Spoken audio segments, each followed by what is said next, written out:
Hello friends, welcome to Cooking with Claudia.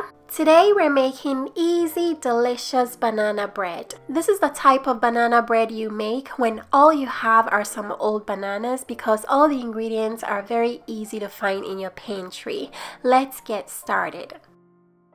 We're using 3 overripe bananas for this recipe. Using overripe bananas make the banana bread tastier and more flavorful. I'm going to peel all 3 bananas, then dump them into my batter bowl. Next, I'm using a food masher to mash up the bananas. Once the bananas are all mashed up, I'm going to pour in 3/4 cup of sugar. I'm cracking in 1 large egg, 1/3 cup of vegetable oil, 1/3 cup of whole milk, and 1 teaspoon of vanilla extract. I'm going to mix everything together until very well combined.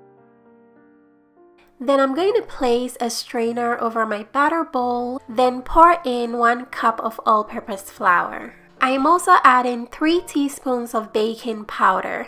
If you don't have baking powder, you can use 1 teaspoon of baking soda, okay guys? I'm sifting to remove any lumps in the flour.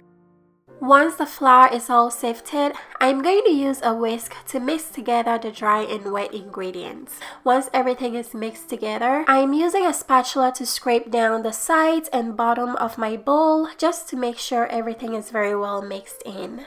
I'm going to set the batter aside, then I'm going to grab my bread pan. I'm pouring in 1 tablespoon of melted butter, then I'm going to brush it everywhere. The melted butter will add to the flavor and it will also make it very easy for the bread to slide out. I'm pouring the batter into the bread pan. My oven is preheated to 350 degrees Fahrenheit. Place this into the oven and bake for 50 to 60 minutes.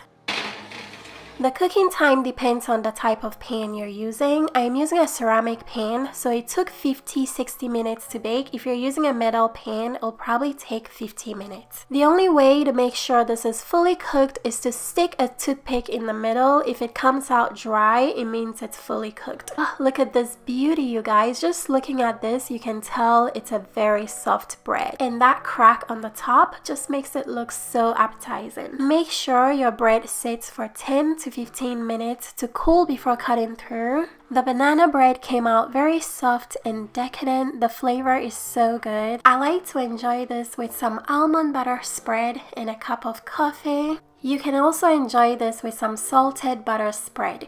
If you guys would like to make this recipe, check the description box. I have all the ingredients and measurements there.